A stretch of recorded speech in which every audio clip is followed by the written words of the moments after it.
हाँ तो फ्रेंड्स, आज है मंगलवार और मंगलवार के दिन का जो लिस्ट में हम लोग का क्या है, मिडाइवल हिस्ट्री के साथ साथ केमिस्ट्री। तो आज हमने इस दोनों टॉपिक को मिलाकर के 50 MCQ रेडी किया और ये हमारा सेट नंबर 5 है। अगर आपने इससे पहले के बाकी के सेट्स को नहीं देखा है तो ज़रूर चेक कर लीजिएगा। चलिए शुरू करते हैं। फर्स्ट क्वेश्चन बनता है कि निम्नलिखित में से किस राजा के शासनकाल में फारसी यात्री अब्दुल रज़ाक भारत आया था। अब्दुल रज़ाक जो है वो भारत आया था किसके समय में, तो यहाँ पे सही आंसर हो जाएगा ऑप्शन सी, यानी कि देवराय द्वितीय के समय में वो आया था। देखिए, देवराय द्वितीय के संबंध में हम लोग 2-3 पॉइंट्स ध्यान रखेंगे, जैसे कि इसको इमाड़ी देवराय के नाम से भी जाना जाता था। इनके दरबार में कुछ समय के लिए जो प्रसिद्ध तेलुगु कवि थे जिनका नाम क्या, श्रीनाथ, ठीक है, श्रीनाथ जो कि रहते थे करीब कुछ समय तक इनके दरबार में रहते। और जो देवराय द्वितीय इसको जगबेटकर के नाम से भी जाना गया, यानी कि हाथियों के शिकारी के रूप में जाना गया। इनकी जो रचना थी, प्रमुख जो रचना है उनको भी आप याद रखिएगा, जैसे महानाटक सुधा निधि की रचना देवराय द्वितीय ने किया था, साथ ही साथ ब्रह्मसूत्र की रचना भी इसने किया था। तो कुछ पॉइंट्स जो थे ये इंपॉर्टेंट है, इन्हें याद रखेंगे। सेकेंड क्वेश्चन कि राजाओं के दैवीय अधिकार के सिद्धांत के सम्मान में राजत्व का सिद्धांत तैयार करने वाला पहला मुस्लिम शासक कौन था। पहला मुस्लिम शासक कौन था, बलबन, जिसको अगर हम बात करें इसका बहाउद्दीन इसका वास्तविक नाम था, ये ध्यान रखिएगा। जिले इलाही की उपाधि इसने धारण की थी, गुलाम वंश के ये शासक थे, और साथ ही साथ अपने शत्रुओं के प्रति लौह एवं रक्त की नीति को इन्होंने अपनाया था। क्वेश्चन अक्सर ये पूछा जाता है तो याद रखेंगे। हल्दी घाटी के युद्ध में राणा प्रताप की सेना का नेतृत्व या फिर सेनापति कौन था। राणा प्रताप के सेना का सेनापति कौन था। हल्दी घाटी का युद्ध 1576 में हुआ था अकबर और महाराणा प्रताप के बीच। तो इसमें आपको याद रखना है कि महाराणा प्रताप के सेना का नेतृत्व कर रहे थे हकीम खास, और ऑप्शन सी कहाँ पे करेक्ट होगा।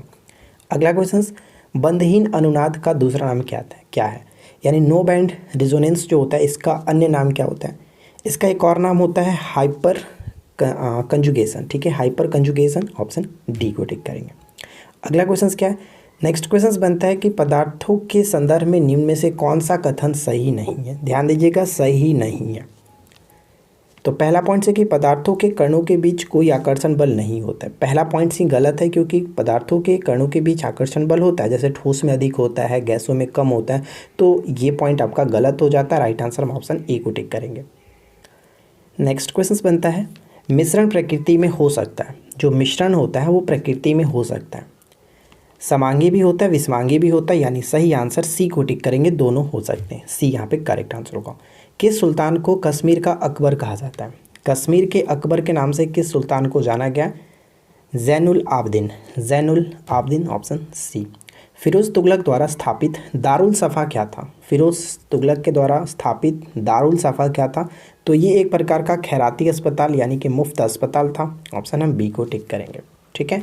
अगला प्रश्न, जसवंत और दसावन प्रसिद्ध चित्रकार मुगल सम्राट के दरबारी थे। ये जो प्रसिद्ध चित्रकार थे ये किस मुगल सम्राट के दरबार में थे, तो इनका संबंध हो जाएगा अकबर के साथ। अकबर, ऑप्शन ए को टिक करेंगे। नेक्स्ट क्वेश्चन देखिए क्या कह रहे हैं, क्या है कि इनमें से कौन सा एक रासायनिक परिवर्तन है। तो ध्यान रखना है, रासायनिक परिवर्तन में क्या होता है कि जब कोई पदार्थ बदलता है तो वो एक नए पदार्थ का निर्माण कर देता है। तो यहाँ पे हम कह सकते हैं कि मक्खन का खट्टा होना ये बिल्कुल सही होगा। और भौतिक परिवर्तन में क्या होता है कि वापस उस पदार्थ को बनाया जा सकता है। जैसे अगर हम यहाँ पे बात करें कि बर्फ़ का पानी में पिघलना, अगर बर्फ़ पानी में पिघल जाता है तो पानी फिर से बर्फ़ बन सकता है, यानी वापस वो आ सकता है, उसको हम लोग भौतिक परिवर्तन कहते हैं। और रासायनिक परिवर्तन में एक बार बन जाने के बाद वापस नहीं आ सकता है, यानी कि मक्खन का खट्टा होना यहाँ पर एक प्रकार का रासायनिक परिवर्तन होगा, ठीक है। अगला प्रश्न है कि उस प्रक्रिया का क्या नाम होता है जिसमें गैस सीधे ही ठोस अवस्था में परिवर्तित हो जाता है। जिसमें गैस सीधे ठोस अवस्था में परिवर्तित हो जाता है उसे हम लोग डिपोजिशन के नाम से जानते हैं, डिपोजिशन, ठीक है, डिपोजिशन। और आपको पता है सब्लिमेशन, जिसको हम लोग हिंदी में ऊर्ध्वपातन के नाम से भी जानते हैं। सब्लिमेशन में क्या होता है कि जब कोई ठोस पदार्थ डायरेक्ट गैस में चला जाता है उसको कहते हैं, ठीक है। और अगर हम यहाँ पे कंडेंसन की बात करें, यानी कि कंडेंसन जो जिसको हम लोग हिंदी में संघनन कहते हैं, तो इसमें भाप का लिक्विड में चेंज होना, यानी कि जो वेपर होता है वो आपका इसमें आ जाता है लिक्विड फॉर्म में, उसको कहते हैं, ठीक है। तो ये ध्यान रखेंगे। और इवेपोरेशन तो आपको पता ही है कि जब कोई लिक्विड गैसीय फॉर्म में यानी कि भाप में बन जाता है, उसको कहते हैं। तो ये सभी पॉइंट्स याद रखेंगे। तुझे के बाबरी किस भाषा में लिखी गई है। तुजक ए बाबरी किस भाषा में लिखी गई है? तो तुजक बाबरी तुर्की भाषा में लिखा गया था। ऑप्शन सी यहाँ पे करेक्ट होगा। निम्नलिखित में से किस भक्ति संत ने अपने संदेश के प्रचार के लिए सबसे पहले हिंदी का प्रयोग किया था? सबसे पहले हिंदी का प्रयोग किया था, यहाँ पे सही आंसर हो जाएगा रामानंद। Ramanand option C. दीने इलाही नामक नया धर्म किसके द्वारा शुरू किया गया था? दीने इलाही, ध्यान रखिएगा, दीने इलाही की जो स्थापना की गई थी वो 1582 में किया गया था और इसको स्टार्ट किया गया था अकबर के द्वारा। ऑप्शन सी को टिक करेंगे। और इलाही संवत जो है वो 1583 में स्टार्ट हुआ था, इलाही संवत। देखिए अकबर के संबंध में बहुत सारी चीज़ें होती हैं जो डेट है एग्जाम्स में पूछे जाते हैं, तो हम लोग चले यहाँ पे जल्दी से इसको कवर कर लेते हैं। जैसे अगर तीर्थ यात्रा की बात करें, तीर्थ यात्रा पर कर को समाप्त कब किया था? तो 1563 ईस्वी में, ठीक है। और अगर उसके बाद अगर बात करें जैसे जजिया कर को कब समाप्त किया, तो 1 वर्ष के बाद जजिया कर याद रखेंगे 64 में। इबादत खाना की स्थापना 1575, ये मोस्ट इंपॉर्टेंट अक्सर पूछा जाता है। इबादत खाना की स्थापना, इबादत खाना सभी धर्मों के लिए खोल दिया गया था 3 वर्ष के पश्चात यानी 1578 ईस्वी में। तो ये जो पॉइंट्स है वो बहुत इंपॉर्टेंट है। और एक और याद रहेगा, जैसे लाहौर जिसकी राजधानी जो है, राजधानी लाहौर को स्थानांतरित किया था कब? 1550 ईस्वी में। तो ये सभी डेट याद रखना है, ठीक है। अगला प्रश्न, नेक्स्ट वन है कि निम्नलिखित में से कौन सा अवलोकन हमें यह निर्धारित करने में मदद करता है कि रासायनिक अभिक्रिया हुई है या फिर नहीं हुई है? हुई है या फिर नहीं हुई है? तो अवस्था में परिवर्तन, गैसों का उत्सर्जन और रंग बदलना, इन तीनों घटनाओं से हम कह सकते हैं, यानी कि उपरोक्त सभी, इससे पता लगा सकते हैं कि रासायनिक जो कि अभिक्रिया हुआ है कि नहीं हुआ। जो मृदु सिल्वरी धात्विक तत्व गर्म होने पर या प्रकाश में खुला रहने पर सहजता से आयनीकृत हो जाता है, वह क्या है? सहजता से आयनीकृत हो जाता है, उसे हम लोग सीजियम कहते हैं। सीजियम ऑप्शन बी करेक्ट होगा, सीजियम। मरकरी और सोडियम स्ट्रीट लैंप में किसके कारण रोशनी देता है? सोडियम स्ट्रीट लैंप में किसके कारण जो कि रोशनी देता है? तो परमाणु उत्सर्जन राइट आंसर होगा, परमाणु उत्सर्जन, ऑप्शन बी को टिक करेंगे। अगला क्वेश्चन, आतिशबाजी में हरा रंग किसके क्लोराइड लवण के कारण दिखाई देता है?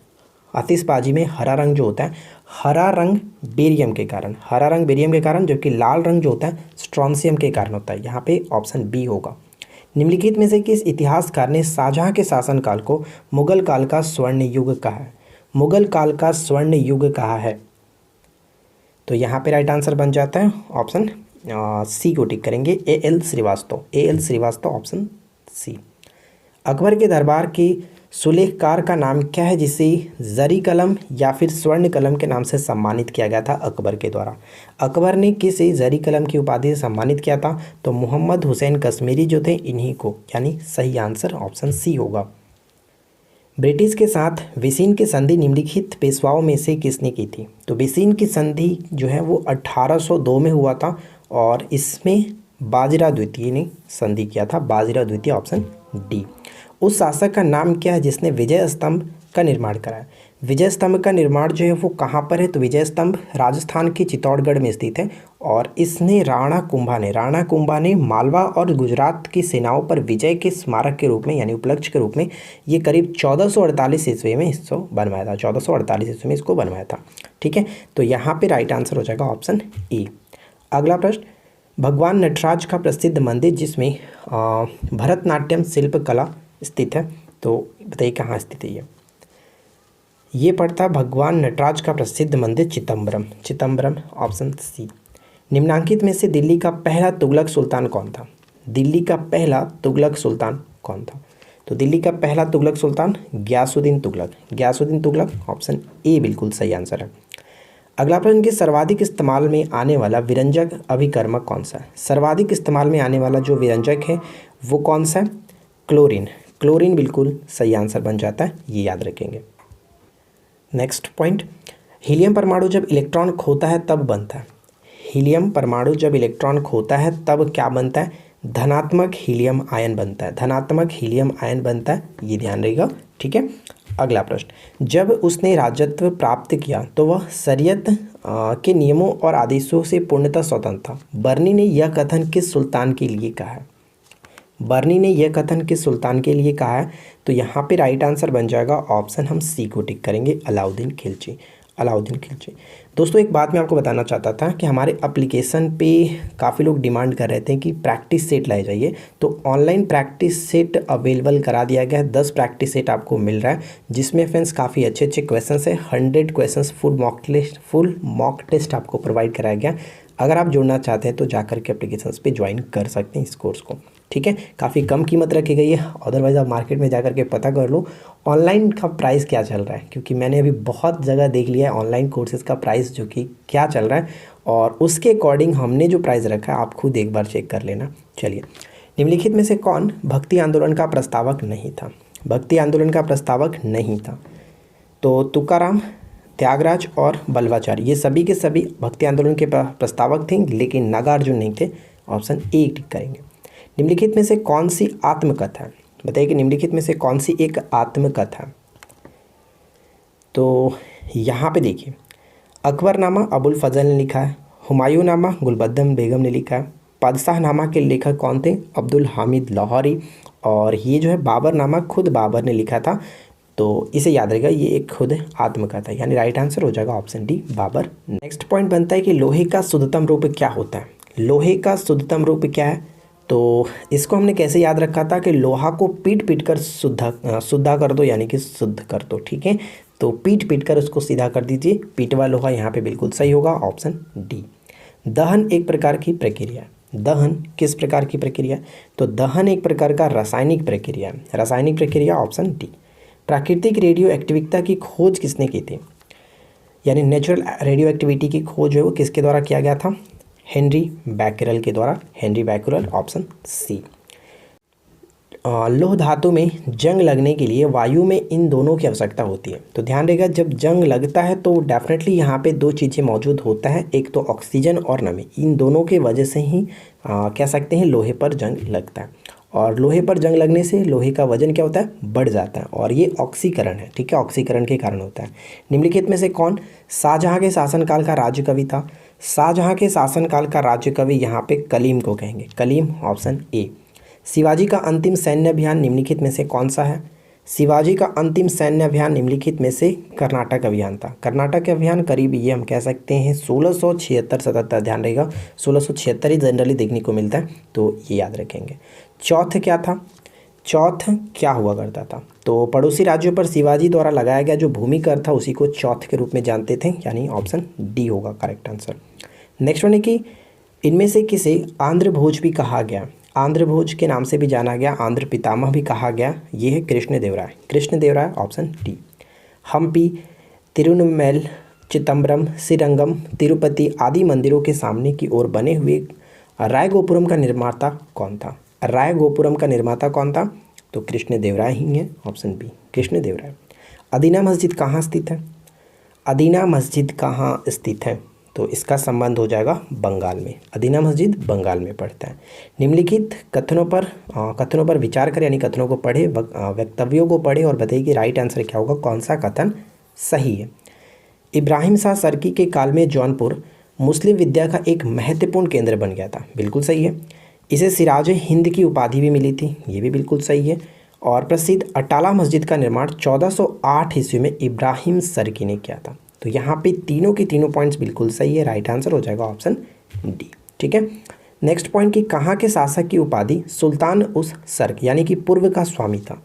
सुल्तान उस सर्क पूर्व का स्वामी था, कहाँ के शासक की उपाधि थी ये? Jaunpur, Jaunpur, option A. निम्नलिखित में से कौन सा एक सही कालानुक्रम है? तो बताइए कि निम्नलिखित में से कौन सा एक सही कालानुक्रम है? शंकराचार्य, रामानुज और चैतन्य, ये बिल्कुल सही पैटर्न बैठेगा, यानी ऑप्शन ए यहाँ पे करेक्ट होगा। अगला क्वेश्चन, निम्नलिखित में से किस तत्व में न्यूट्रॉन नहीं होते? किस तत्व में न्यूट्रॉन नहीं होता है? तो एकमात्र तत्व है जो कि हाइड्रोजन है जिसमें कोई भी न्यूट्रॉन नहीं होता है, C will be right answer. Hydrogen के समस्थानिकों की संख्या कितनी है? आइसोटॉप्स की संख्या टोटल 3 होता है। वेल्डिंग में प्रयुक्त होने वाली गैस कौन सी है? वेल्डिंग में प्रयुक्त होने वाली जो गैस है वो कौन सा है? ऑक्सीजन और एसिटिलीन, ऑक्सीजन और एसिटिलीन, सी यहाँ पे करेक्ट होगा। बंगाल और उड़ीसा में वैष्णववाद को लोकप्रिय बनाने का श्रेय किसे दिया जाता है? बंगाल और उड़ीसा में वैष्णववाद को लोकप्रिय बनाने का जो श्रेय दिया जाता है किसे? चैतन्य महाप्रभु को, जिन्हें निमाई पंडित के नाम से भी जाना गया, गौरंग प्रभु के नाम से भी जाना गया, ध्यान रखेंगे। हाल ही में किस प्रदेश की कैबिनेट ने पहले शिक्षक विश्वविद्यालय की स्थापना को मंजूरी दी है? पहले शिक्षक विश्वविद्यालय की मंजूरी मिला है यहाँ पे दिल्ली गवर्नमेंट, ऑप्शन सी।